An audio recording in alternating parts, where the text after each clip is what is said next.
Caros fiéis, o evangelho deste dia solene de hoje é tirado do evangelho segundo São Mateus, capítulo 2. Tendo Jesus nascido em Belém de Judá, nos dias do rei Herodes, eis que do Oriente vieram os magos a Jerusalém, perguntando: onde está o recém-nascido, rei dos judeus? Porque vimos a sua estrela no Oriente e viemos adorá-lo. Ouvindo isto, o rei Herodes turbou-se e com ele toda Jerusalém. E convidando todos os príncipes dos sacerdotes e os escribas do povo, indagava deles onde havia de nascer Cristo. E eles disseram: em Belém de Judá, porque assim está escrito pelo profeta: e tu, Belém, terra de Judá, de modo algum és a menor entre as principais cidades de Judá, porque de ti sairá o guia, que há de governar o meu povo de Israel.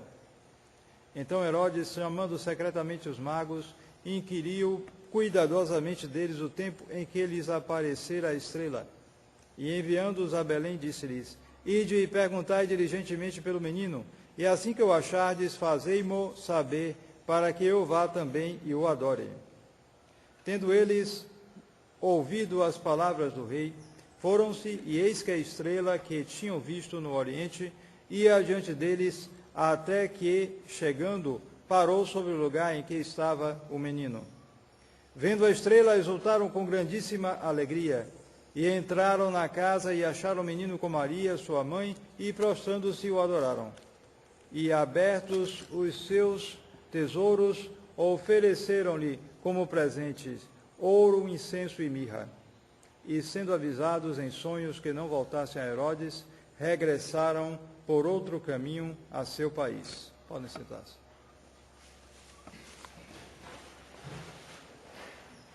Em nome do Pai, e do Filho, e do Espírito Santo. Amém. Hoje, dia da Epifania do Senhor, faremos pela última vez a incensação do presépio no final da missa.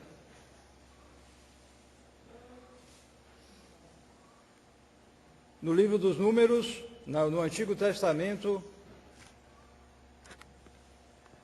onde se narra, entre outras coisas, os episódios da entrada do povo eleito na Terra Prometida, há um episódio em que o rei de Moabe, ou seja, um rei gentil, aterrorizado com a chegada dos judeus muito numerosos e também muito violentos, que estavam devastando, porque Deus tinha entregado a eles aquelas terras. O rei de Moabe, então, mandou chamar um adivinho, pagão também, chamado Balaão. E esse Balaão era daquele tipo que jogava praga e pegava. E disse para ele: vai lá e jogue praga em cima dos judeus, porque se você jogar vai pegar mesmo, e aí nós poderemos talvez vencê-los, porque eles são muito fortes e estão ganhando de todo mundo. Então Balaão foi para fazer isso. Balaão, adivinho dos pagãos, influenciado pelo demônio, sim. Porém, quando ele chegou lá para fazer isso, diante do acampamento dos judeus, ao invés de sair a maldição, saiu uma bênção e saiu uma profecia. Deus se serviu daquele pagão. Deus é Senhor de tudo. É claro que ele estava sob a influência e talvez estava transmitindo em si mesmo uma tradição má, porque era uma tradição desviada, Balaão, pagão. Porém, Deus se serviu naquele momento em particular para que ele fizesse uma predição, uma profecia verdadeira. E a prova disso é que isto foi consignado na Escritura inspirada. Ele foi inspirado por Deus, portanto. Então, o que disse Balaão? Palavra de Balaão, filho de Beor. Palavra daquele que enxerga a visão do Onipotente. Vejo, mas não agora. Contemplo, mas não de perto. Uma estrela surgirá de Jacó, e um cetro se levantará de Israel. Então, essa palavra foi dita 1500 anos antes do nascimento de nosso Senhor Jesus Cristo, por um pagão, porém um pagão que foi tomado por Deus para que fizesse esta profecia. Então nós vemos, eu repito a profecia: uma estrela surgirá de Jacó, e um cetro se levantará de Israel. Então temos, sobretudo aqui, uma estrela e um cetro, ou seja, um rei, um poder real. Um poder real que é anunciado, cuja vinda é anunciada pelo aparecimento dessa estrela. E por isso que quando a estrela apareceu aos magos no Oriente, eles se turbaram, eles perceberam algo diferente, e pode ser que eles tivessem recebido, de modo oral, por rumor, coisa parecida, a própria tradição, a própria profecia de Balaão, 1500 anos antes. Isso deve ter ficado do conhecimento não só dos judeus, mas também dos pagãos. E pode ter se espalhado em outros lugares. É possível, não sabemos, mas é possível. O fato é que os magos viram naquela estrela o sinal do cetro que ia se levantar. O cetro do Messias, do poder que vem de Deus, do poder universal que deveria dominar o mundo inteiro. E por isso, eles saíram em busca, eles foram fiéis. Eles foram fiéis. Eles tinham muito menos, porque foi só uma estrela. Eles tinham talvez algumas tradições dispersas no meio de um monte de coisas erradas. Então eles tinham muito menos do que os judeus, que eram um povo eleito, e tinham as profecias, as escrituras, tudo na mão, inclusive essa própria profecia de Balaão, sem nenhuma alteração. Porque o que se nota nas tradições dos pagãos é que se acha alguma coisa que tem uma relação com a tradição verdadeira, porém misturada e dominada por erros. Um famoso teólogo do século XX dizia que as verdades que se encontram nas falsas religiões, sim, podem ser encontradas, mas elas estão sob o poder, dominadas pelos erros, pelas falsidades. Mas nosso Senhor, que devia ser a luz do mundo, como Ele próprio se proclamou, quis então, quando Ele nasceu, que uma estrela anunciasse este evento aos pagãos, aos gentios.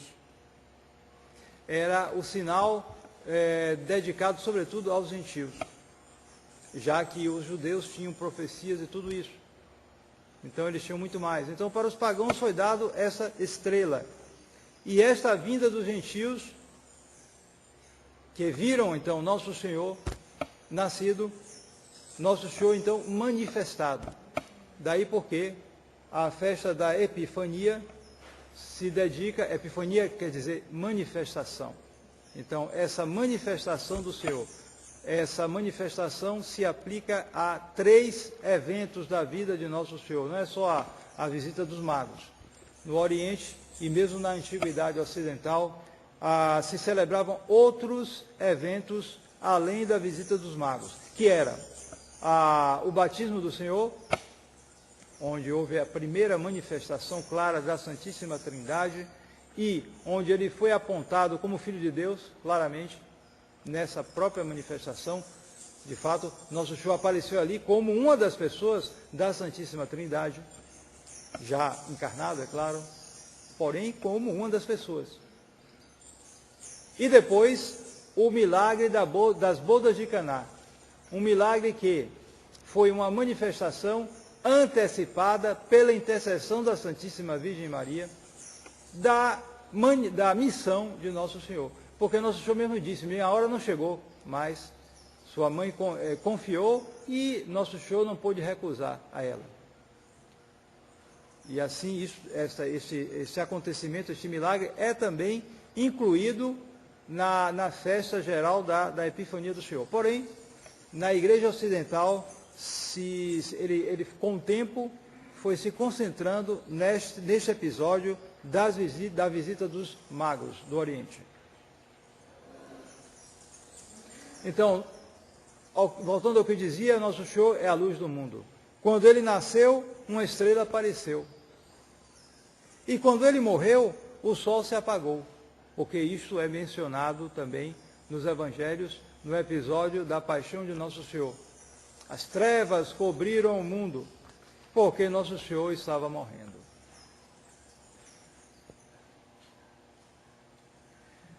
Então, Nosso Senhor é a luz do mundo, aqui no nascimento ele se mostra bem claramente, porém, uma luz que provoca reações diferentes, muito diferentes. Então, nós temos a primeira reação, que já foi em parte comentada, a dos magos. A dos magos foi uma reação de alegria. Nós vemos no próprio Evangelho, porque eles ficaram turbados quando a estrela desapareceu em Jerusalém. Mas eles sabiam que Jerusalém era o centro, era o rei, era o centro do povo judeu. Então eles se dirigiram ao rei para perguntar, porque eles sabiam que muitos deles tinham a noção que o Messias devia vir dos judeus. O rei esperado devia aparecer entre os judeus. Muitos deles tinham essa noção. Então eles foram, não, mas ela desapareceu, mas ela está em Jerusalém. Então nós temos que nos informar com eles, com os principais de Jerusalém, dos judeus. Mas quando ela apareceu de novo, ela apareceu na saída dos magos, já com a indicação de que eles deveriam ir a Belém. E a Escritura diz que eles sentiram uma grande alegria por ter encontrado de novo essa luz. Então a luz de Cristo para esses magos foi um motivo de grande alegria, porque eles confiaram e foram fiéis mesmo na tribulação, mesmo na incerteza. Eles tinham muito menos elementos para acreditar em Nosso Senhor, e no entanto acreditaram e saíram atrás. Devia causar espanto, muita gente vê aquela gente rica e bem preparada, com muitas montarias, etc., vindo do Oriente atrás de uma estrela.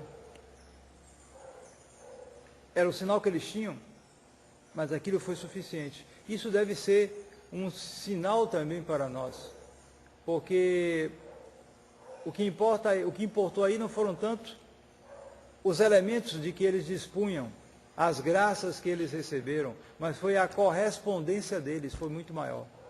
E assim, muita gente com uma correspondência maior pode avançar muito mais do que outros que receberam muito mais coisas. Gente que às vezes conheceu a tradição, sim, muito bem, tiveram uma graça especial, mas corresponderam na sua vida, mudaram mesmo, por dentro e por fora. A sua adesão à tradição, ao catolicismo simplesmente, foi simplesmente algo de opinião nas redes sociais, ou de uma certa presença de vez em quando na missa de São Pio V, mas mudaram a vida mesmo, mudaram o seu modo de se comportar, seu modo de pensar, seus gostos, seus hábitos de entretenimento, sua maneira de vestir, sua maneira de falar, sobretudo sua atitude com o próximo e sua vida de oração. Mudaram isto ou não mudaram? Talvez outros, recebendo menos, avancem mais. Só no julgamento nós saberemos, mas por enquanto estejamos atentos a isto. Estejamos atentos a isso, porque temos que ser como os magos e não como Herodes e os judeus em geral. Porque o Herodes e os judeus, a reação foi diferente. Herodes, é verdade, ele não era judeu, ele era idumeu. Ele era um pagão que dominava pela astúcia, pela crueldade inacreditável, porém verdadeira dele, que matou a esposa, que matou 2 filhos, que matou o 3º filho, que é impressionante como ele matava. E a reação dele foi imediatamente querer matar o menino, porém com astúcia. A falsa piedade. Ele queria adorar, ele disse, mas não queria, claro, queria matar. Ele queria adorar, mas ele queria matar em verdade. Ele disse isso só. E muitas almas hoje se perdem para o mundo por causa desta ilusão, por causa desta falsa piedade e por causa dessas astúcias. Que astúcia é essa? A astúcia de querer combinar sua vida de piedade com a vida no mundo. Eles parecem que se duplicam, ou então passam por uma metamorfose. Dentro dos ambientes católicos são uma coisa, quando saem, outra coisa. Há uma metamorfose, ou eles se duplicam, sei lá. Então, muitas almas se perdem por causa disso. Essa astúcia de Herodes, essa falsa piedade, se manifesta, pode se manifestar também entre nós. E por isso, a luz de Cristo pode ser para nós não motivo de alegria, mas motivo, não digo de ódio, mas pelo menos motivo de vergonha, motivo de fuga, ou motivo de dar um jeito, de não querer encarar as coisas de frente, não querer encarar essa luz de frente, de soslayar a coisa, de passar de lado e não querer ver nessa luz de Cristo o que você é na realidade. Eis aí os efeitos diferentes que essa luz de Cristo, que se manifestou por ocasião da Epifania, pode produzir nas almas. Nós vemos já uma imagem disso na natureza, na criação. A luz é tão boa para o passarinho. Se soltar um passarinho de noite, ele se bate, se acaba todo, coitadinho, acaba morrendo. Ele procura logo um canto para se esconder, ele não sabe o que fazer na escuridão. Mas para o morcego é ótimo. Ele só sai de noite, quando está... Mas se você soltar um morcego de manhã, é o contrário. Ele sai se batendo, todo atrapalhado, e apanha do passarinho. Porque não é o ambiente dele. Para a luz, é o passarinho. Então a mesma luz provoca alegria no passarinho e repulsa no morcego, e vice-versa. Então, lembremos-nos que aqueles que vão contra a luz, que perseguem a luz, seja qual for a maneira, sofrem aquela palavra que é dita também no Evangelho. Pouco depois é dito. No Evangelho se diz o seguinte: quando passa o período, São José então é visitado por sonhos, e nos sonhos se diz o seguinte: volte para a Galileia, porque são mortos aqueles que queriam matar o menino. Então Herodes morreu de uma maneira muito triste, com doenças, apodrecendo vivo. Depois, outros que perseguiram Nosso Senhor, Herodes Antipas, o outro Herodes, já foi no tempo da paixão, aquele palhaço que vestiu Nosso Senhor de louco, vestiu de branco Nosso Senhor e fez pouco dele. Herodes Antipas também morreu mal, morreu exilado. Pôncio Pilatos é duvidoso qual foi o fim dele. Uns dizem que se suicidou, outros dizem que acabou se convertendo, não se sabe direito, mas o fato é que, por causa da covardia dele, note bem que Pilatos reconhecia a inocência de Nosso Senhor. Ele era menos mal do que os judeus que influenciavam para matá-lo, para condená-lo à morte. Porém, ele foi fraco. É a imagem de muitos católicos por aí, diante do mundo. O mundo para eles é como a turba dos judeus, que acabou forçando, entre aspas, ele lavou as mãos e entregou. Muitos católicos por aí fazem algo parecido. Lavam as mãos diante da pressão do mundo e entregam a graça de Deus.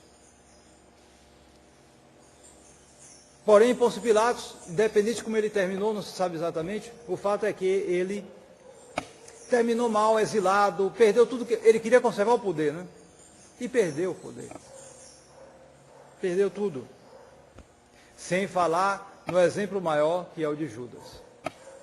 E assim foi durante na história aqueles que rejeitam essa luz que é Nosso Senhor, porque é uma luz que mostra coisa boa, mas mostra também muita coisa ruim dentro de nós. Então, correspondamos enquanto é tempo. Em nome do Pai, e do Filho, e do Espírito Santo. Amém.